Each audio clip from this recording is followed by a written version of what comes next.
Let's welcome our host Sir Alberto Abira aka Tata Bert.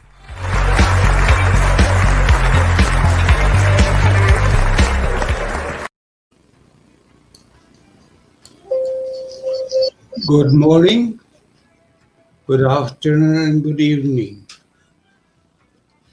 Thank you, Lord, for having this new day that we will be complying to your mission given to us.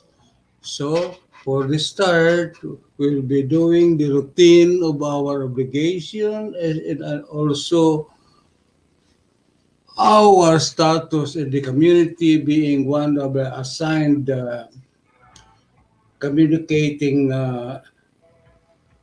ideas and experiences between us members of the community.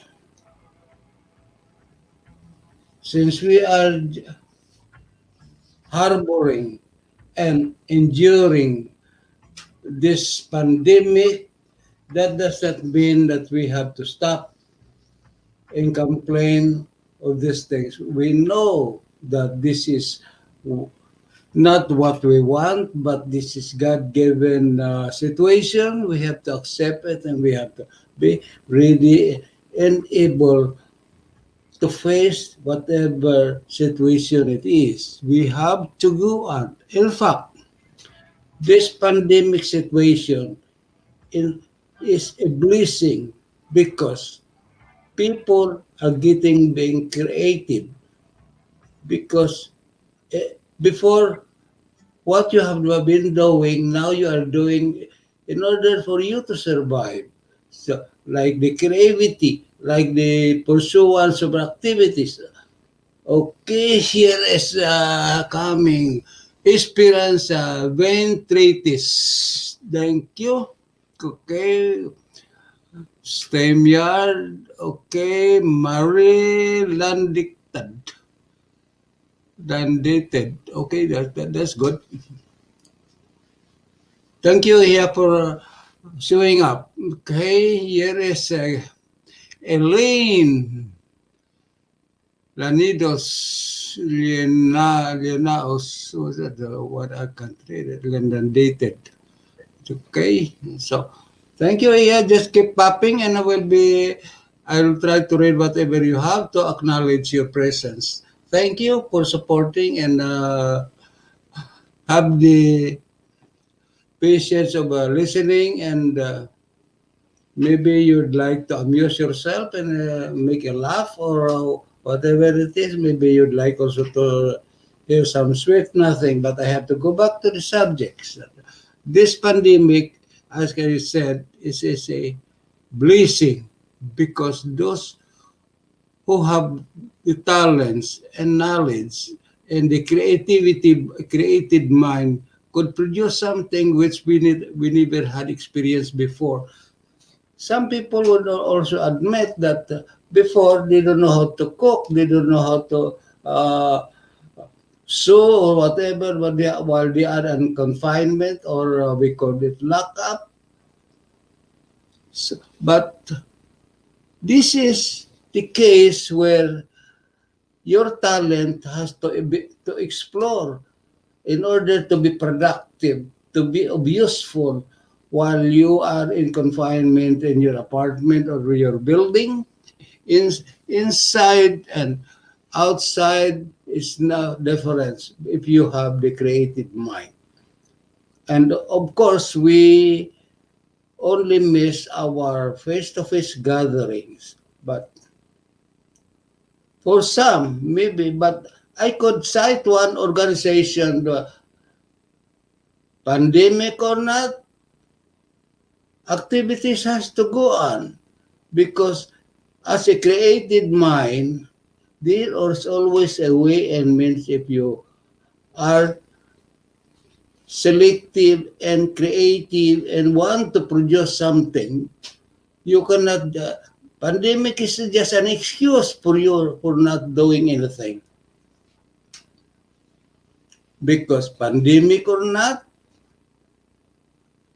life has to go on. So you have to be productive. So and be creative. That's what it guide. God given you the intelligence.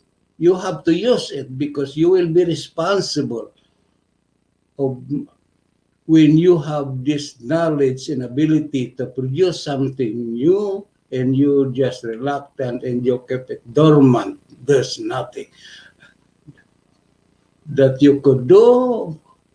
Your talent has to be used. As the community is waiting. If you don't keep your intelligence, then don't keep your creativity. Shout out everyone. Thank you. That's a good flash. Gina Saito. That's a very good one. Joy 29. Come in. Okay, thank you. Don't be shy when you have to say something. Your writing may be too fast for me to read, but you could always interrupt from our moderator that you want to come in and say something. I will appreciate you and I will be glad to give you the space anytime you want. This is a community space. This is where we could express ourselves, what you like and dislike, what you have something to add and delete. Because you cannot just be so just to be passive. You have something to contribute for us for discussion. Maybe that would also help our fellow kababayans. And one thing, uh, speaking of an organization, so who is not dormant is the Filipino Heritage Society of Montreal, which now being recognized and celebrated every year since 1998 when this was recognized and Philippine Heritage Month is June every year. So with this, we have a good help from our friend, the City Councilor Marvin Run. He has a good suggestion and acknowledgement of our efforts that we are very productive and we love the celebration and we are very proud to show off our culture and heritage to be contributed to the Canadian milieu. So here is his message. Office of the Marvin Rotran from the City Councilor Marvin Rotran to Filipino Heritage Month 2021. As we enter 2021, allow me to salute the Filipino community, 35,000 strong across Quebec, as this year marked the fourth annual Filipino Heritage Month in our borough. Working with the community, I presented a motion in February 2018 that gave birth to the Heritage Month in our territory. Soon after, with the aid of Member of Parliament Anthony Housefather, the House of Commons declared every June to be Filipino Heritage Month across Canada. The Heritage Month was immediately embraced by Filipino Canadian in every province and celebrated with pride and enthusiasm. It is with joy that I have been able to attend our local events where our borough residents express how proud they are of their heritage and culture and their identities as Filipino and Canadians. The Heritage Month has featured some wonderful events to showcase the community's pride. In my estimation, Montreal stands second to none on how the community has highlighted its culture and achievements. And I laud the many organizations, volunteers that have contributed to the success of Filipino Heritage Month event in 2018 and 2019. However, in 2020, we had to celebrate differently. Of course, the COVID-19 pandemic obliged the Bureau in order to perform the directives of public health to cancel all public events from March 12, 2020 onward. This means that many gatherings and that makes Heritage Month special did not proceed. The annual festival at Mackenzie King Park for Philippine Independence Day, the celebration of the birth anniversary of Dr. Jose Rizal, and of course the Pista sa NGAYON were annulled. It was important that we and our loved ones stayed safe, and we will have to contribute to continue be vigilant. The government of Quebec has decreed a hard lockdown that starts to February 8th. With the vaccines arriving in inoculation to become more generally available by spring, I am hopeful that restrictions will be lifted, that we will be able to get together in person in June celebrating Filipino Heritage Month. For if, for whatever reasons that may not be the case, it is my intention to continue to support the main Filipino organization who have plans for the Heritage Month. Now online, technologies exist that allow us to reach larger audience. In the worst case scenario, should restriction still be in place in June, I invite all organizations in the community to use this technology to continue our tradition of celebrating Filipino heritage as well as positive role of Filipino and have playing building better Canada. Mabuhay Pilipino. Barben Rotran, City Councilors, Northern District.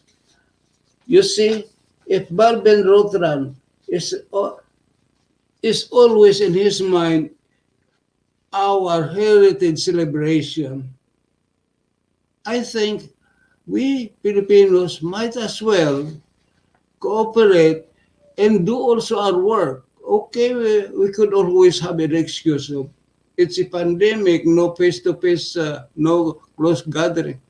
But why? This one special organization, the Heritage Month, is really doing their part, and they never fail to celebrate in any particular occasion, celebrating their routine activities. Not one activities failed. They have done everything.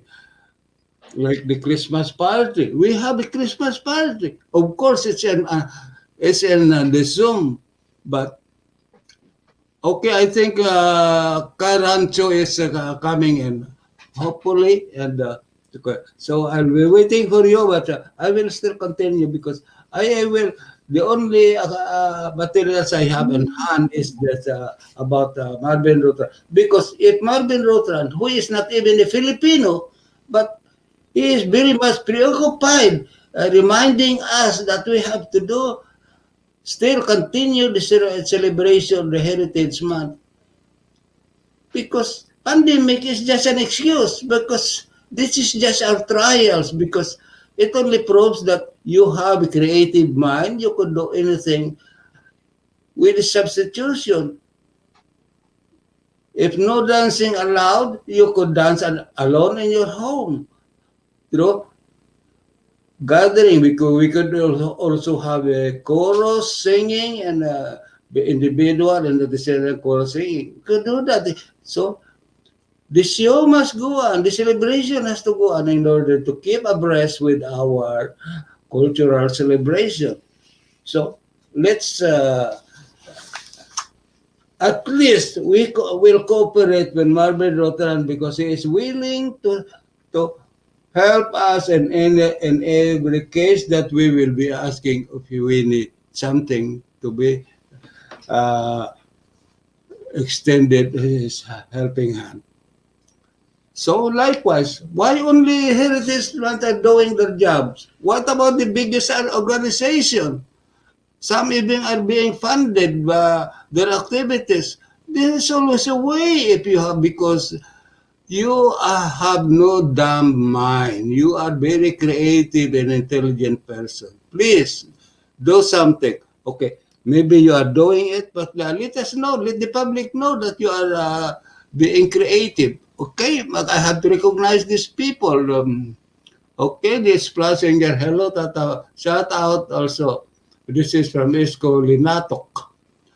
Thank you, Iho. Okay. Elaine, Lina, with you, hello, Jello. Okay, Jello is always with us. Of course, the PR, of course, being the provider and the host and the technicians at the same time. He is really sharing his knowledge and intelligence in order to do the part of being the communication services.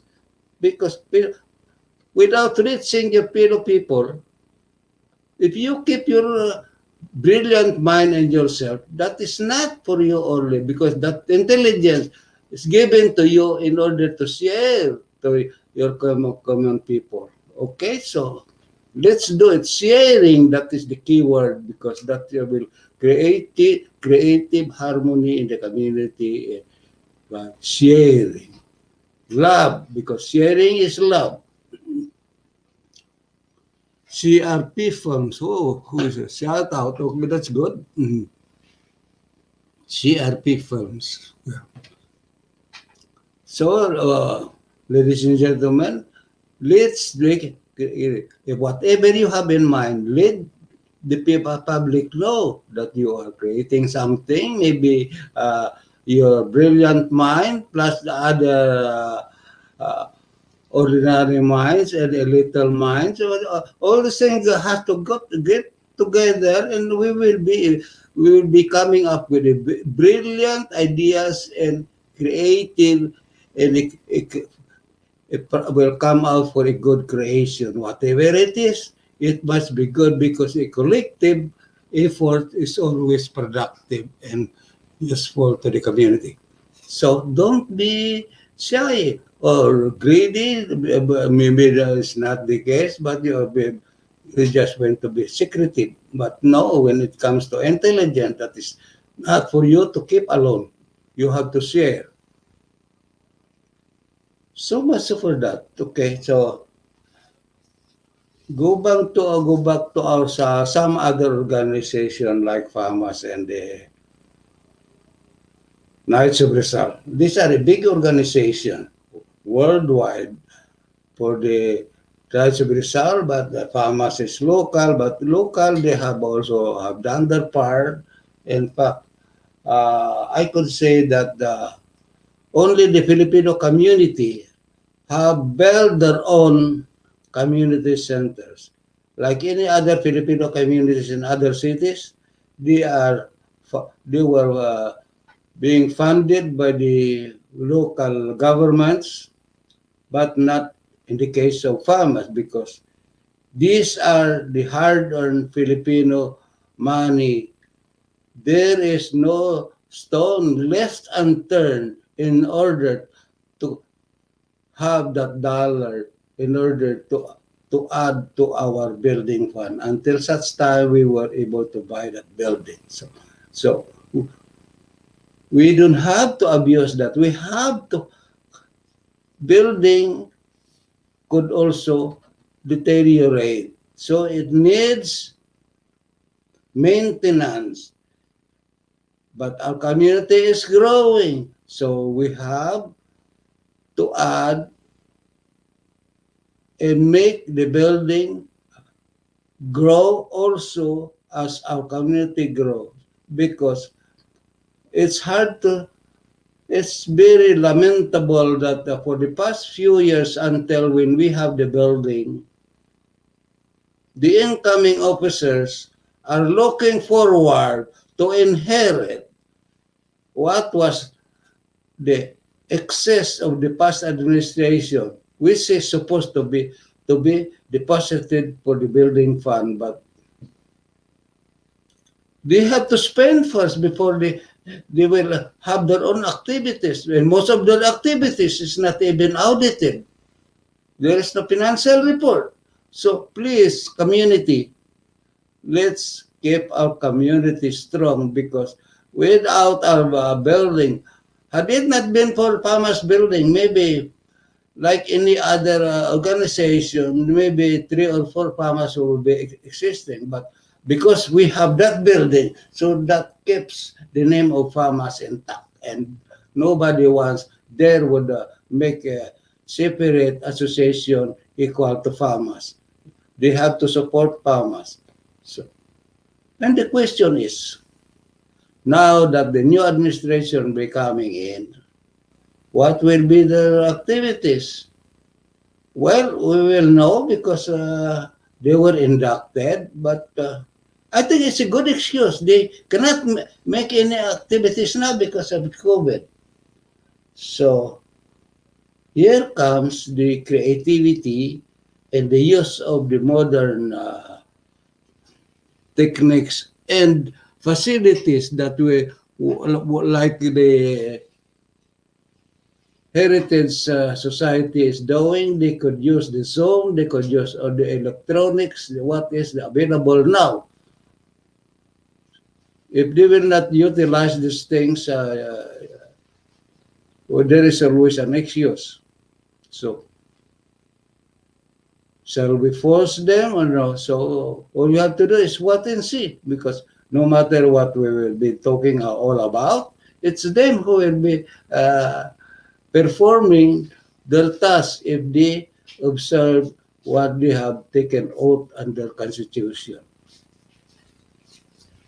If they just want to be inheriting the excess money of the past administration in order to survive because the building has its own maintenance, the insurance, the electricity, the phone bills, of course, taxes. We have to face this and nobody will donate to them unless they will be speaking out and make their books open that they needed money. Because everybody and members of the community who doesn't understand their banking situations, they always think that Bahamas has financially stable. So they have to open their books that there is a need of community support all the time, because if there is a few dollars left, that is maybe for the maintenance. But what is the very important thing is the accumulation of building fund in order for us to expand, make the farmers building grow bigger, because our community is getting bigger. The need of the community is getting bigger, so as the building has to be to go with the needs. So we have to build a bigger building. So how will you do that? Farmers officers are elected because they promise to the community, to the members, that they have the ability to make the associations stable and respectable. So they have to maintain their activities which is not a losing activities all the time, but it has to be productive activities. Of course, culture has to be maintained. Our heritage has to be maintained. That is the main objective, because that is what our community was organized, not for a show off or not for a party. So I hope they are listening. They could make some comments sometimes, because if maybe I'm wrong, I will accept that. If somebody has to speak in my face that I am wrong, I'm not, I should not say this and that. So, because what I know, when you are elected, you please that you have to do your best, to do your duty without the purpose of evasion. So help me God. That's the last sentence that you could remember in your oath. To do your best without the purpose of evasion. So let's keep it that way. So of course, you could say that there's a pandemic. What about the previous years that there was no pandemic? And now you are there again. So maybe you start campaigning already, because that is always the case in the Philippine politics. The moment after your induction, you start the campaign, because as what they said, it is not stated in your requirements as an officer also to work for the community. No.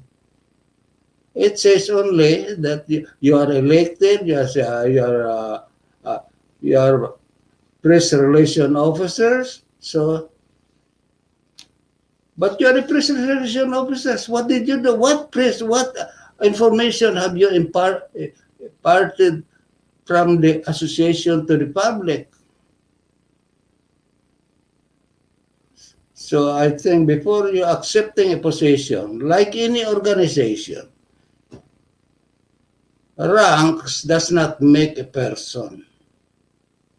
Medals and decoration does not make a person a respectable person. Is the person who is respecting himself will also gain respect. So that's how it is. So maybe you could throw that back. What about you, Tata Bert? So we are here together.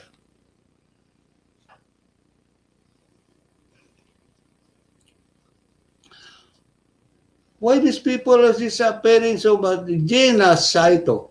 Okay, how are you now? So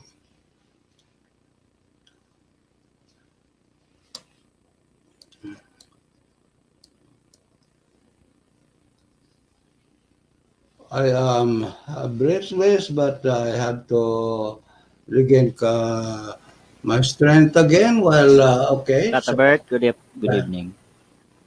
good evening. Anong Is bago, the, Tata Bert? okay. I was expecting that, like the hero of uh, the chairman of Board of Trustees of Farmers, uh, he wants to make the clarification of the status of this new set of officers, and I was waiting for the whole week, and then they promised me last Monday he will be there, but some things Walang come. nangyari. So we cannot pin him down that it could, because this is a volunteer work, so because they will only come when they are free and willing, and maybe have the time. So we'll just we will be here waiting. If somebody will show up, we'll appreciate it. If nobody will show up, okay, we could always supplement. We could see more of sweet nothing and the climate change. So okay, speaking of climate, okay, for Philippines, the flooding is on again. So that means the Filipinos are more durable in any countries in the world, because despite of this flooding, Filipinos are still strong and alive, and we always share what we have, because when flood devastated your property in your house, nothing will be left, and you will be in debt because your investments is all gone. But being creative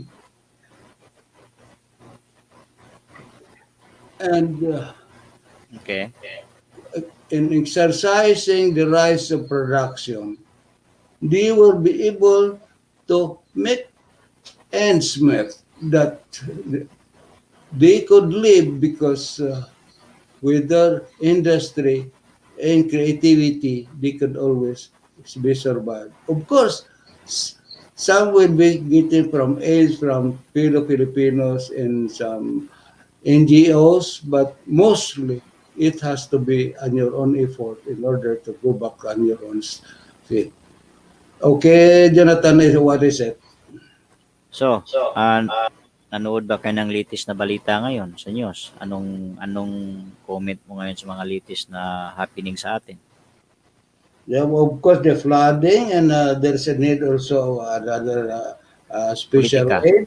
Okay, of course, the distribution of the COVID vaccine, which is to be available only on the first or second week of February, and of course, the NCR cities, or cities and provinces, there is also a confusion. Will they be allowed to purchase their own vaccine or not? Because I think that's more or less the Filipinos know the answer. Because, like one good example, the traffic in EDSA, that will never be solved, because Bakit? how many person will be unemployed if the traffic will be smooth? Okay. Don't you see how many collectors on the street when there is a jam of traffic? So, yung traffic side siya, hindi masusolusyonan yan. No, no, madali solusyonan kung gusto, pero ang problema, how many will be unemployed? How much money they would lose? Okay. Because it's a job creation. Of course, Mhm. they doesn't go to the national funds, but somebody is making money. So that's what it is. So because government, because that is the product of democracy. Democracy has always a leeway for everything. There is always an excuse for everything, especially if you have money. So, so we have to accept it, and maybe What kind of government? Because now they are preparing for charter change. Because it is not the form of government that makes the government work good. It is the people that perform the, the laws and regulations.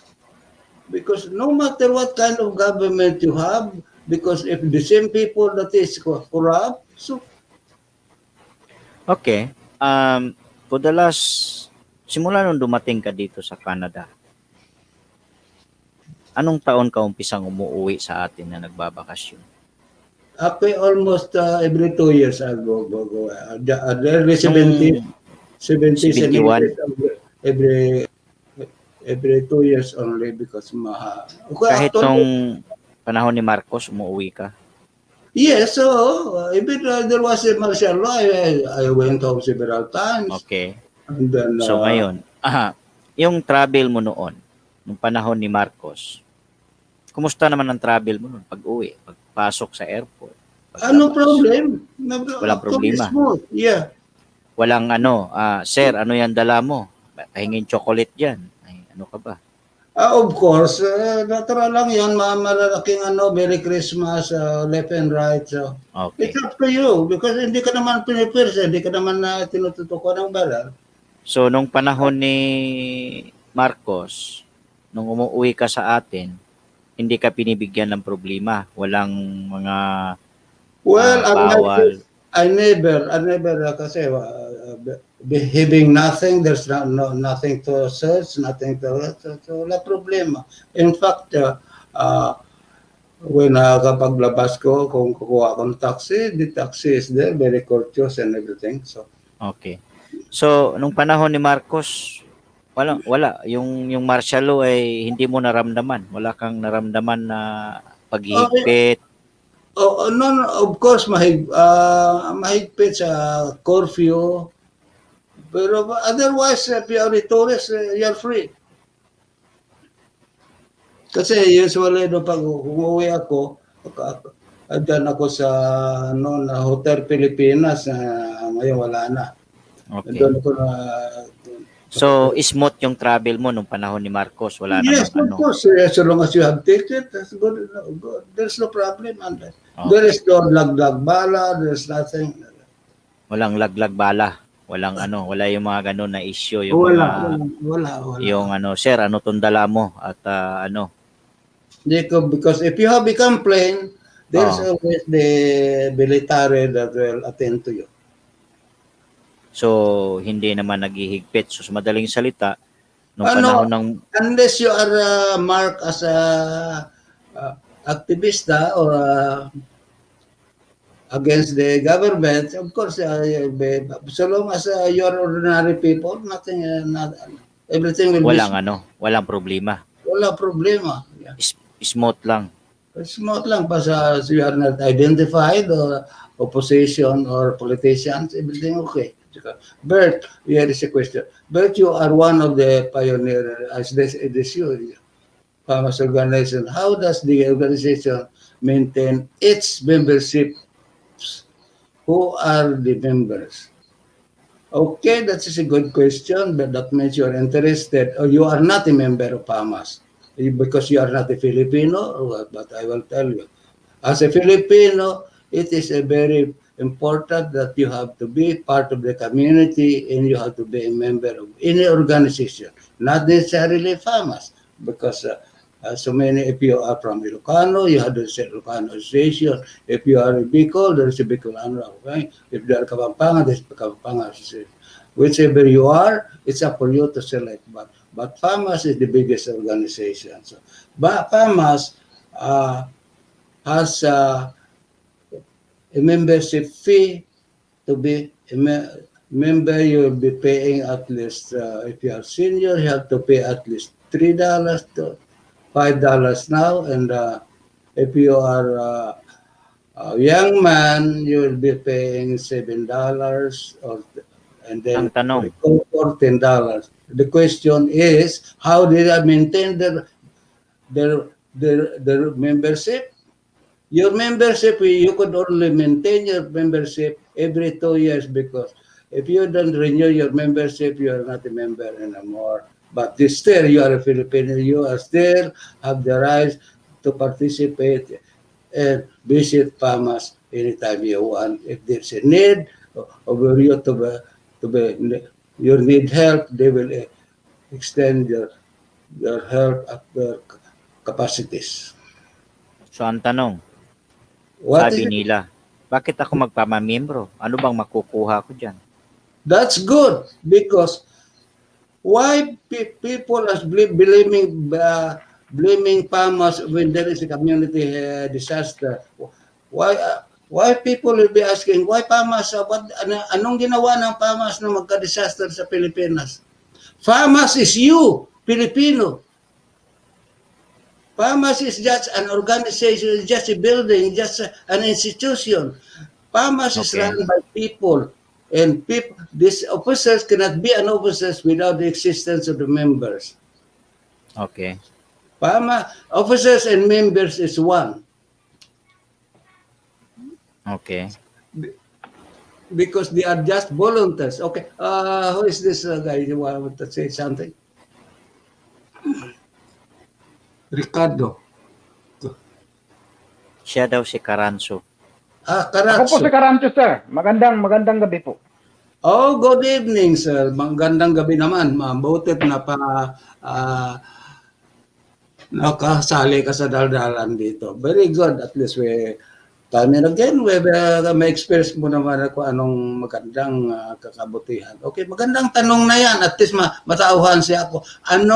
Paano ma-maintain ng PAMAS ang membership? Kasi ang question is hindi niya alam what is PAMAS, what is a membership and what is PAMAS. PAMAS could only exist with membership. So when you talk about the PAMAS, if you are a member, you are a PAMAS. But if you are not a member, of course, you are not PAMAS. So you could ask a member, but why are you interested? How PAMAS would maintain their membership? You are not even interested to join PAMAS. You just want to check or what? Ano Or bang naibibigay nila sa mga membro? Ang binibigay na nila sa membro, that's a very good question because if you are a member of the community here, the government is providing us space and makin-seeking part because as a private, you could go, AUE. but once you go It's there, on the line. you have to get a license and etc. You are in farmers is representing the ethnic group of Filipinos. So that is what being recognized by the Canadian government, not you as an individual, but the Canadian government encourage you to be a member of the community in order to be productive and to be counted as one of the citizens of Canada. Okay. Ito yung isang tanong na naririnig ko at ito yung yung maraming Pilipino rito na dumating na wala silang pakialam sa community. Sabi nila, bakit kami sasama dyan sa community? Yung PAMAS na yan, magulo yan. Puro yan naman sila walang nagawa sa amin. Bakit kami lalapit dyan? Ang PAMAS, hindi para sa mga bagong dating. Kasi ang bagong dating wala pang alam. Hindi pa nila nasubukan na mag-member na community. They have the right to say whatever they want to say, but they have to learn while they are staying long in the community. Otherwise, you Filipinos who doesn't want to mingle with the Filipinos, who doesn't want to participate in the Filipinos, you are not a Filipino. So you could easily change your face, you could deceive yourself, you could deceive all the people around you, but not yourself.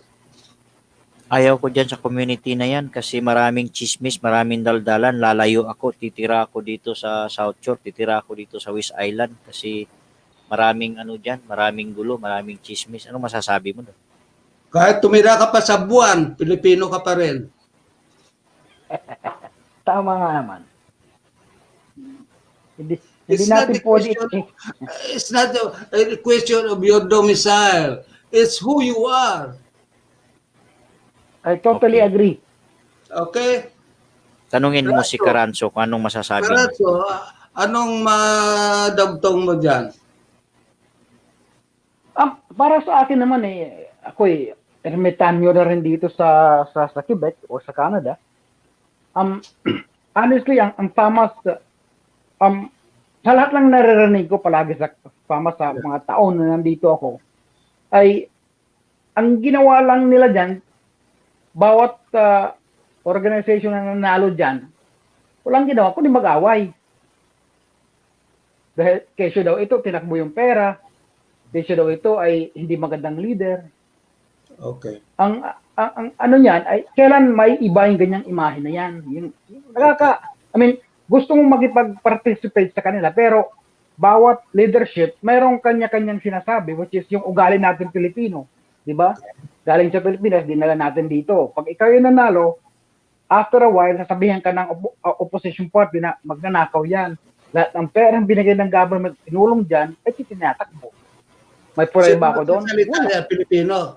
Sino nagsasalita? Pilipino. Saan siya Kapwa galing? natin Pilipino. Saan siya galing sa Pilipinas? Sino kasama niya sa Pilipinas? Pilipino. Ano bang klase ugali sa Pilipino kasi dito?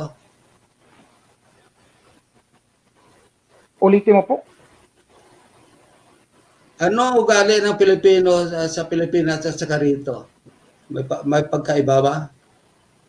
Yung mga lumaki sa Pilipinas at yung taong lumaki dito, malaking pagkakaiba. Yung lumaki dito, born dito, pero yung lumaki dito, ang ugali niya, kung saan siya galing, ganoon pa rin. Yung mga born dito, iba, of course, iba yun. Iba, oo. Pero yung tayo mga namulat sa Pilipinas, ay nadadala pa rin natin yung Kaya nga, galing ka sa kultura Pilipinas. Kaya nga, ang sagot mo rin, galing ka sa Pilipinas, ano bang ugali sa Pilipinas? Anong pagkaiba ng mga ugali dito? Lalo-lalo na mga political leaders natin sa community. Hindi mo sabihin dahil sa nagkakotse ka na iba na ang ugali mo. No, lahat yan dito kahit may trabaho ka at wala kung gusto magkotse mayroon ka. Pero kasi ang malaking pagbabago ng mga bagong dating. And they expect nila na they will be treated royally kasi bago silang dating or kailangan may association dito at sikasuhan sila. No, we seniors, we old-timers, we work hard, we were discriminated, we were abused, but we endured it in order to get a good image to the newcomers. That's why wherever we are, Filipinos has sacrificed, the first batch of the Filipinos has to sacrifice in order to plant a good image. So that's why Filipinos, wherever they are well accepted because they are well accepted because the first Filipinos who immigrated to any place have done a good job in presenting the community in itself. Because Filipino are the ambassador of our countries. So they have to maintain that. So, kagaya, kalimbawa, Pilipino ka, Pilipino ako, sasaluduhan ba kita? No, hindi, kababayan tayo, we have to understand each other. Kasi, halimbawa, kami, nagpapala ng slow, di kaya sa community natin na may party, saka walang bayad, everybody is welcome, pero hindi ka attend kasi hindi ka imbitado royally. Kailangan distinguished kang Hindi ka attend kung ordinary ka lang, hindi kung walang mag-asikaso kayo sa'yo. That is how Filipino, how proud they are. Actually, proud or hypocrite, I don't know. Yan ang pero gusto. Yan ang gusto natin. Yeah. Maniwala ka ba na yung mga anak ko dito na pinanganak yan, dito na marunong mag-French, meron lahat yan, English na talagang to the highest level. Of course, they are Canadians. They are acting as Canadians being Canadians. Pero ang mga anak ko, pag lumabas yan, nasa labas, ang tawag pa rin sa ibang tao niyan, lalo ng mga puti, immigrant. Yes. Tayo, kahit dumampa tayo ng 20, 30, 40, 50 years, even 100 years, we Yes, are we are still immigrants. being looked at as Population, an immigrant. kasi ang nagsasalita niyan, hindi rin niya naintindihan kung ano sinasabi ka. Kasi Canada are countries of immigrants because ang tunay na Canadian ay mga Indian. Indian lang ang aborigine dito. Kung puti man sila, itim, whatever color they are all immigrants. I agree. Kagaya sa Pilipinas, walang tunay na Pilipino. Ang tunay na Pilipino ay igurot at saka Ita. yung itas. So, likewise, gaya sa Amerika, ang tunay na Amerikano ay mga Indians. Gaya, the same as in Canada. All the rest are immigrants. So, Okay. ang nagsalita sa ganon, hindi lang niya alam ang ibig sabihin niya sinasabi. Tata Bert. Yes. Bakit? 1,000,000 na bakit? Bakit hindi matanggal ang membership due ng PAMAS? Bakit?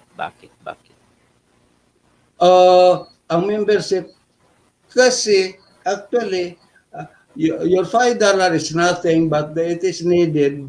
There's supposed to be for the building fund and accumulation in order for the expansion of the building at saka of course for the incoming new administration because as the constitution said all monies in excess of the past administration has to be deposited to the building fund and the incoming administration has to start their own fundraising which is to start the money with the membership. So the membership is the starting point. But at the same time, the membership has to go to the building fund. And the situation is every incoming administration has to work hard to raise money before they even spend a single centavo of the community. Because you are there not to spend the money, but you volunteer your work to work for the community. You are not there to sit down and spend the money of the association. Pero, But Tata Bert, meron akong dalawang katanungan. good. Sorry kung maaaring siguro tinanong ito ng ibang tao na sa'yo. Kasi nato. Ang PAMAS ba ay every year may nare-receive na funds galing sa federal or sa Quebec? Ang natatanggap lang ng FAMAS ang funding sa Pista sa Nayon with 750. Iyon lang. Unless 7,500. 7,500. So that's 7,500. okay. But Now, like Pangalawang, mamaya. Pangalawang question, sorry. okay, go. Ang Okay, PAMAS good. ba ay nakaka-receive din ng funding nang gagaling sa ating pamahalaan sa Pilipinas? Pag meron kang Wala. organization ganito? Wala. Actually, PAMAS tumutulong magbigay ng space sa Philippine Embassy personnel para mangulikta ng taxes dito. Noon, Good to know. ang consular services sa binibigay ng sa PAMAS na libre na doon sila magkaroon ng consular services, mangulikta ng tax, pa-renew ng passport or any other paperwork requirements. Pagdating na lang nila dito kasi dati mayroon tayong consul general dito pero nawala na dahil sa total malapit din lang kaya Montreal lang ang walang consul general. So kaya may sometimes once in every 2 months may consular services dito. Otherwise, kung emergency, ang Pilipino may kailangan emergency paperwork, diretso na sila sa Ottawa. Ang So, tanong, Tata Bert, question na kung may funding galing sa Pilipinas, ang Pilipinas ang naghihingi ng contribution ng FAMAS. FAMAS, I could say FAMAS actually Filipinos because we Filipinos are members of the FAMAS who are not Canadian citizens yet, so they have to pay their taxes to the Philippines. So that's how FAMAS work in order to help the Philippine government.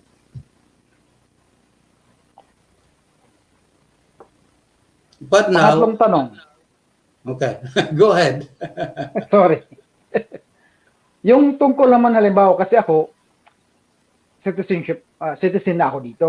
Now, kung gusto ko mag-dual citizen, sino ang mapagtatanungan ko sa FAMAS dito kung kailan pupunta ang ating consulate dito para instead me traveling papuntang Ottawa, can it be done here para manumpa ka ulit na gusto mong bumalik, makuha yung Filipino passport mo? Actually, no, kasi ang services ng Philippine Embassy hindi na ginagawa sa FAMAS, doon na sa hotel o sa more convenient, more luxury place. Kaya pero actually, ang consular services, limbawa sinasabi ng renewal passport or you need some affidavit, you need some documentation na kailangan with approval of the Philippine government, all you have to do is make a phone call, or you have your video, you have your internet, ask Google, everything is there. Because it's very easy now. So what date, what time they will be, where and when, everything will be answered at your fingertips. Or otherwise, you want to talk in person, dial the Ottawa number, you got it. And FAMAS, because FAMAS, they don't, because there is no direct communication FAMAS in Ottawa, because kung magtanong ka sa FAMAS, maaaring makabigay sa ng maling information, better still, double check, go direct to Ottawa. Okay, good thing to know. Thank you, Dr. Bert. Well, so anything else? I like this question because I want to implant something else that we have to communicate each other because not everything alam mo. Kasi pag sinabi mo alam mo lahat, that is your downfall. But kasi bawat isa sa atin, still ang learning is continuing piling of knowledge and we have to use it. So, kung hindi ka na nagtatanong, okay, Tata masabi Bert, mo alam mo na lahat. anong gagawin natin sa FAMAS ngayon? Anong plano mo? Anong gagawin natin ngayon para hindi tayo mapahiya kung sinasabi mo na Pilipino tayo? Hindi ikaw ang gagawa. Hindi ikaw ang gagawa. Ang gagawin mo sa mga officers, ang FAMAS is an institution. Ang officers ang tatanong Sige. Anong gagawin natin sa mga officers ngayon na sobrang talino at yes, sobrang gagaling? Kasi it is assumed na ang membership would careless pag ginagawa ang officer. So wala. Kasi walang nagtatanong, walang nag-uusisa, walang nagpe-pressure sa kanila kung ano mga project nila. Pero ang alibay nila, mayroon daw sa website. So, who could avail themselves on the website? So you have to do it tediously. You have to examine everything very detailed before you will get an answer. So, but the most tangible response would be, it has to be a hard facts like printed. It has to be when you hand a person a printed what is FAMAS, your information, that you will be happy. I was suggesting that they have to put up the newsletter. Pero, Tata Bert, mabalik tayo sa usapan kagabi. 2 taon ka nakaupo doon nung nanalo sila, Team Malaya.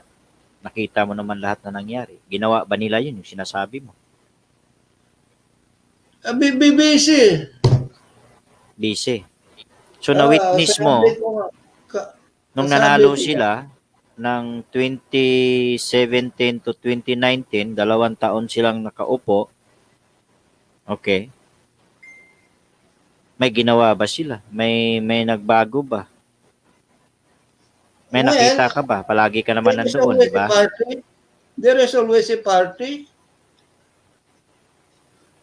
Because that is the easiest way to produce, to organize party, but making concrete Yung besides sa improvement. party, yung tinatawag na legacy, ibig sabihin legacy, yung may nagawa sila na ipagyabang nila na ako ang nagpatayo niyan, ako ang nagpagawa niyan, ako ang nag-modified sa Actually, batas niyan. Meron ba? pumunta ka dyan sa likod ng Pamas, mayroong kubol yan, mayroong. Hindi. Ang pinag-uusapan natin, itong ibinalik ni Dick Dahiro na naglingkod nung 2017 to 2019 na 2 years na nandoon ka naman, witness ka, Monday to Friday, pumupunta ka, nakita mo lahat, na-witness mo lahat. Ang tanong nga, may nagawa ba sila? Well, they have the program of like heritage, they're teaching the young kids. Diba yung heritage sa iyo yun? Diba sa iyo Yeah, yun? but that is a continuing program. But because they don't have to create something because they are busy making a party. Party lang ang Because, alam nilang gawin. Yes, what else? So for the record, party lang ang alam nilang gawin. Wala silang ginawa na kagaya ng gusto kong bilhin yung sunod na building, yung next door gusto kong bilhin. Walang ganun na lumabas sa bunganga nila. Kasi if you are doing that, you have to work. Otherwise, because any project like that, you need financial report. Kagaya ng sa Pamas building na inumpisa namin. Kasi the community is very eager to know the development every now and then. Every month we have to submit to the community because community is asking, oh, kamusta na ang pira natin? Oh, Pero noon nagtrabaho kayo, nag-report kayo. yes, of course, the community Hindi kayo is asking. natulog sa pansitan noon. They are asking or not, but we have to make a financial report because every time you make a fundraiser, you owe to the membership your financial report. Nagre-report kayo noon, nagpapakita kayo ng Yes, papel. yeah, if you will not report, the community will be asking, so you have to. But actually, we don't even have to wait for the community to ask this because everybody is very enthusiastic that, oh, we made at least 2,000 this event, so we have Walang to make nawawala na pera noon. Yeah, everybody is very enthusiastic. Hindi, ang tanong, walang nawawala na pera noon na naku-question kung saan napunta. Well, so far no, because everybody is interested and everybody is watching. Hindi kagaya nitong mga nung natayo na yung PAMAS na pagkatapos ng termino nila ay nawawala yung pera. This is 2020. This is the 20th century already. So Akala ko ba ang panahon ni Marcos noon, kurap ang Pilipino. Bakit parang lumalabas yata na mas kurap yung Pilipino ngayon kaysa yung Pilipino noon? Yes, of course. Kasi mga araw, mga tao takot pa. So si Marcos hindi magnanakaw? Ang pagnanakaw ng tao, kanya-kanya yan eh. Kanya-kanya. Ay, tama tayo dyan.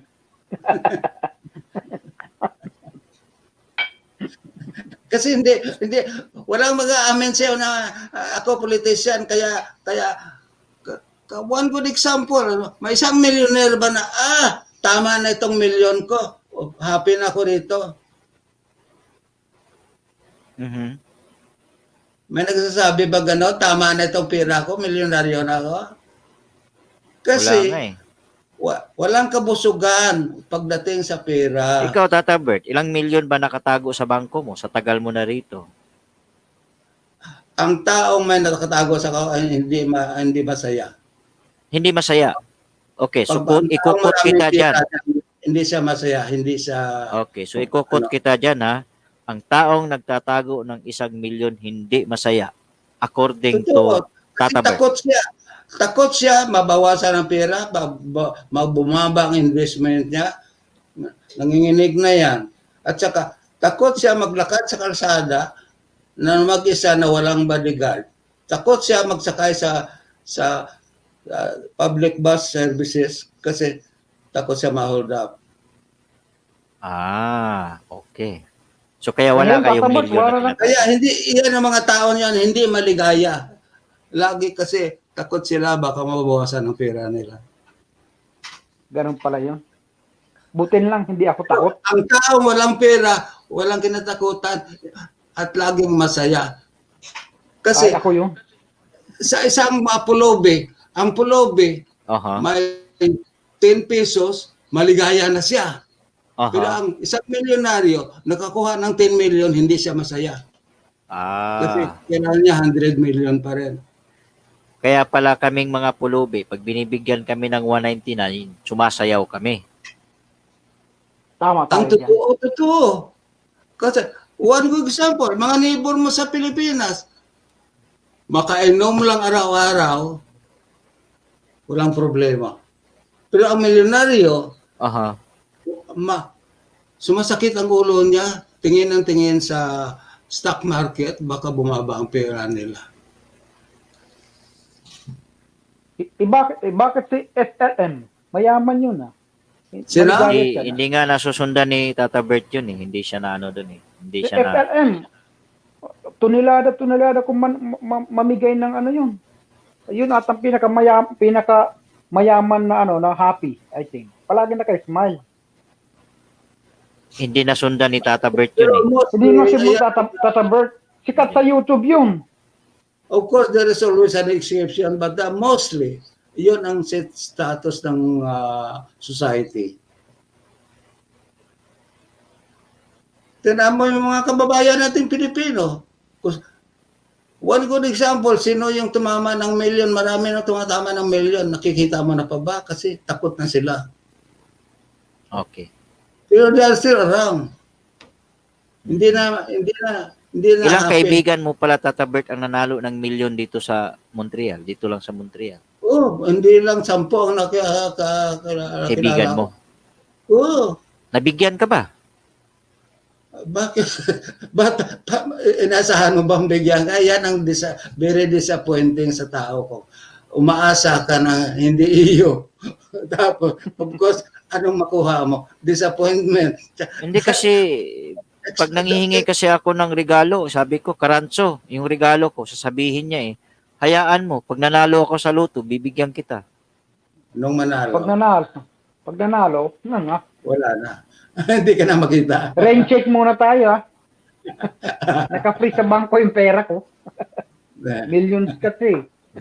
Sabi ni Elaine, real talk daw. Ito, may tanong na ano sa tungkol sa PAMAS sa Tata Bert. Okay. Ano daw ang programa at serbisyo ang binibigay ng PAMAS na nangungulikta siya sa membership kada 2 taon? Insurance ba daw yan? Okay. Ang PAMAS, ang unang obligasyon nila, maintenance, electric bills, phone bills, insurance. Okay. Okay, so May tanong ko, Tata Bert. Nagbabayad ba nagpa-file, hindi siya nagbabayad, pero ang tanong, pina-file ba yung income tax ng PAMAS bilang isang organization? Wala akong nakitang papel na pinail. no, kasi ang PAMAS is tax-free institution. Oo, but according sa pagkakalam ko mula doon sa accountant, masimbahan ka, ma-organization ka, ma-tax-free ka pa, you need to file your income tax every year, kahit 0.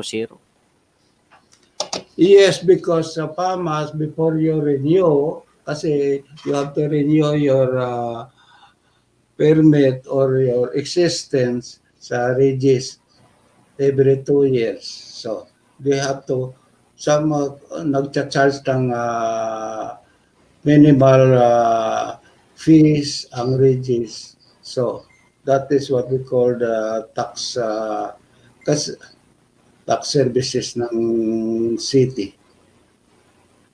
Kasi they provide the service all the time. All establishment has to pay the dues to the Regis. Okay. Well, So it's not commercial tax, no, it's not. well, Tata Bert, bukas uli, tuloy natin yung usapan ng community. Kung sabihin ni Elaine ay real talk daw. Real Okay, talk. okay. I welcome real talks about, so long as you show your face, I will be glad to help you.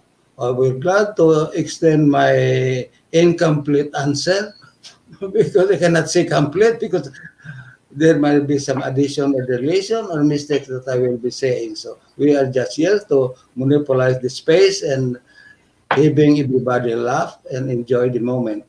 Okay. So thank you everybody. Magandang gabi and see you tomorrow.